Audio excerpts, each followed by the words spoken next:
r/ask Reddit. What is one annoyance that you experienced as a kid that the kids of today will never know? Calling a girl's house and having to deal with her parents. Upvote. I always hated the awkward. Is there? Is there? Yes. Silence. May I speak with her? Yes. Just a moment. Douchebag dad edit. I know. Just skip the first question. You can all stop telling me. Sitting by a radio for hours to try and tape your favorite songs. And, likewise, appreciating just how much effort went into somebody making you a tape like that. I remember when I was about 14, listening to the radio one day, the DJ came on and said someone had just called in to complain about him talking during the intro of songs because she was trying to tape them and didn't want his voice interfering. So he said he wouldn't do that anymore. The next song went smoothly without incident until the middle of the song, which he promptly broke into and said, "Aha, gotcha. Free dog here. How's everyone doing? You want cartoons? Get up early on Saturday then, because that's all you're getting." I knew I slept in too late when I turned on the TV and Saved by the Bell was on. Replace Saved by the Bell with Soul Train and that was my childhood. Dial up. I can still hear the screeching. Oh god, the screeching. Edit. Proud to have been a part of such an awesome thread. How about this one? No internet at all. When I did book reports, I had to go to the library and look up everything in books. When I was a kid, we had to learn. Now kids just need to Google. It's still learning. It's just easier now. Not being able to run or pretty much move suddenly in any way at all without a Discman skipping like a mother ducker. Or when you had a cassette Walkman and the music would slow down because the batteries were dying. My parents bought me an anti-skip CD player and I thought I was so fancy. Using pliers to change the channel on the TV because the dial is broken. We did this as the clicker broke. Yes, remote control. It used sound instead of IR. Late 70s tech. Then somehow we figured out if we used a certain belt and snapped it in just the right way it would change the channel. Today I learned clickers used to make noise. No money for the payphone. Using 1-800-COLLECT and leaving your name as pick-me-up-place. Bob we had a bye it's a boy. This commercial burned into my memory forever. Having to wait for someone to get off the phone so you can use the internet. Having to wait for someone to get off the phone so you could use the phone. Hearing your neighbors on the phone due to party line. Grayscale screens without backlights. I still remember playing the first Game Boy and Mario Kart on an armchair with the brightest light in the house directly overhead. Trying to play in a car at night and holding it up high so the headlights from the car behind lit it up. And when no cars were behind you, having to wait until you passed a street light and pausing until you passed another one. Having a Walkman with only a fast forward button and rewinding by having to flip the tape and fast forward, then re-flip to check it's rewound enough. Putting your favorite song at the beginning of a tape so you could quickly rewind to that song and not miss the opening. Rewinding a VHS before watching it because the last shat to rent it from Blockbusters didn't rewind it before returning it. Edit. I get it. Be kind. Rewind. You don't all have to tell me at once. Edit 2. I have more karma than the actual thread. Suck it. But seriously, remember to upvote the post as well. People. I was at Goodwill looking for old games and I had my kids with me. The youngest saw VHS and asked what it was. I told him it was a movie. He asked how they were played and I told him that you use the VCR we have in the basement, next to my MST3K collection. He bought the first Pokemon movie for 73 cents. Watch it with him. Shit's deep as duck. Having to stay more or less in one place while on the telephone because the cord didn't reach. Boom. Hang up the phone. I got IT. Hang up. I said I got IT mom. To person on other side of phone, sorry. My mom sometimes is just, ugh. Getting film developed. I know it could be done in an hour, but that's a far cry from just printing it out nowadays. I swore I would never do the I had a high scoring comment on Reddit so I need to add something edit. But here goes. Find your passion. Do something amazing. Don't hate. Don't judge. Consider the other person's point of view. Be the best person and teach your kids the same. We are all connected and the stuff we do matters. I truly love all of you and I hope I meet each and every one of you in the next life. But please be good to your neighbors in the meantime. Good night and good luck.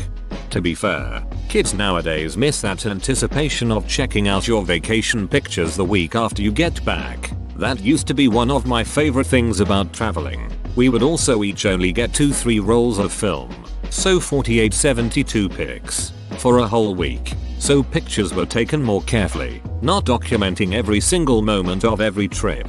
Not only that, but if you took a picture and someone's eyes were closed or something, you wouldn't know until it was too late. I usually snap a few shots whatever I'm photographing for that very reason, especially if it's someplace I'm not likely to come back to soon. Tinkering with AutoExec, bat and config, size in order to get a PC game running. I do not miss the old days of installing games on PC. I felt like I accomplished something when I got one to work.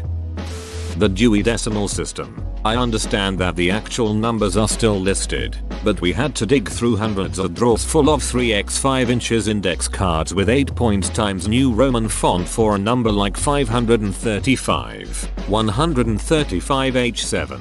Then you took the number, wrote it down by hand like some kind of animal, and wandered the aisles of the library until you miraculously ended up in the proper section. You find the 500S. You find the 530S. You find 535, 135, or duck the book is gone. Back to square one. Having your shitty boombox eat your favorite cassette tape. Having your boombox require 6 batteries and draining them in an hour of playing your mixtapes that you carefully recorded off the radio. Not just 6 batteries, 6 COD batteries. Those honkers were only used in giant stuff and you never seemed to have around the house. Having to actually remember people's phone numbers. Copying a game on 4 floppies. Hey man, don't copy that floppy. Wanting to listen to a specific track on a cassette tape and rewinding too far, then fast forwarding too far, then rewinding too far again. I remember thinking my first CD was some kind of black magic. Then I discovered you could program the CD player to play a sequence of specific tracks in a row, or set it to repeat one track over and over again. Holy shit, now that was high tech. Trying to run away from the monster in Ski Free on Windows 95. Dialing the first 6 numbers correctly on a rotary phone, and then messing up the 7th, especially if the number had multiple 8s or 9s. I had a friend that had 5 4 zeros in his number, ANNOYING edit. I can't count. I just remember it took a long time to dial. What about just meeting friends out somewhere? You used to have a plan. There was no, I'll call you when I get there. Sometimes I don't know how we did it. This is one of the things I don't like about everyone having mobiles. Too easy to get lazy and chicken out at the last minute. Back then, you made a damn plan and stuck with it. Calling people at home. Having to talk to their parents. Encarta in maze. I learned so much. I know you asked for one, but I'm old. I have several. Although I consider myself to have been a fairly lucky, privileged kid, just in general, not so much when compared to the kids of wealthier families in my neighborhood. The kids who got, like, motorcycles and snowmobiles for Christmas, having to wind past the first 10 feet of audio tape to get past the leader portion to get it queued up, then having a nasty pop on the recording of that LP that's going to be there every time you listen to the tape if you don't re-record it, making a mistake while typing and having to either start again or use a correcting product, having to go to the store and spend my piddly allowance on film for my camera, then taking a lot of lousy, pointless photos with it, and then having to beg my mother to have them developed and printed. Then, weeks later when we got the photos back, I'd get a stern lecture about wasting money by taking picture after picture of the cat. Oh, and speaking of photography, my camera didn't have a built-in flash. No, I had to spend my allowance on these friggin' things if I wanted to take photos indoors, and they weren't all that cheap. Finally I got a battery-powered flash unit as a hand-me-down from my older brother when he got a new camera, and we didn't have video games in our house. No, video games required a roll of quarters and a ride to the mall, but we were allowed to hop on our bikes and just disappear for hours. I don't think kids today get that kind of freedom. Did you happen to save those pictures of the cat? You might be able to get some sweet karma now to retroactively show your mom they weren't a waste. I would do that. But between her surprising grasp of world religions and general lack of knowledge when it comes to social news sites, she'd likely say something like this. Getting warned on AOL Instant Messenger and not being able to log in due to that. Waiting up to 2 hours to download one song on Napster. Edit. Holy crap, you guys brought me to memory lane. Warn wars. Waiting hours to download music. Yay childhood. Don't know something? Go to the goddamn library and find an encyclopedia. Unless your parents had bought the Funk and Wagnalls for learning at home. No Google. No instant access to information. If you didn't know something, you had to make an effort to learn it. My kids these days. Dad, how do I? Never mind, I googled it on my device that I carry in my pocket that has instant access to all the information in the world because we live in the goddamn future. Edit. Since many people seem to think I'm mad at my kids for this or something, I'm not. I'm inordinately proud of their ability to figure their shit out better than everyone else. That's right. Every other ducking person. They're super smart. Dying of dysentery on the Oregon Trail. Getting up and walking across the room to change channels on the TV. When we had our first cable box in about 1985, my dad pulled up the carpet and wired it to the TV so he could put the cable box on the coffee table. That's eating Cheetos with chopsticks level genius. Even worse than sharing a phone line was the party line. It's not what you think. When I was a kid living in the country, we shared a phone line with 3 other families. Not only did you have to wait for somebody else to get finished with their call, anyone on the line could listen to any ongoing conversation. It was a wonderful source for gossip. We had one old lady who spent all day checking the phone so she could listen in. I would have messed with her so hard. Where did you bury it? Black smudges on your hands from carbon paper. Not too long ago I had to explain what a carbon copy was after someone asked what the CC meant on Gmail. Writing in cursive.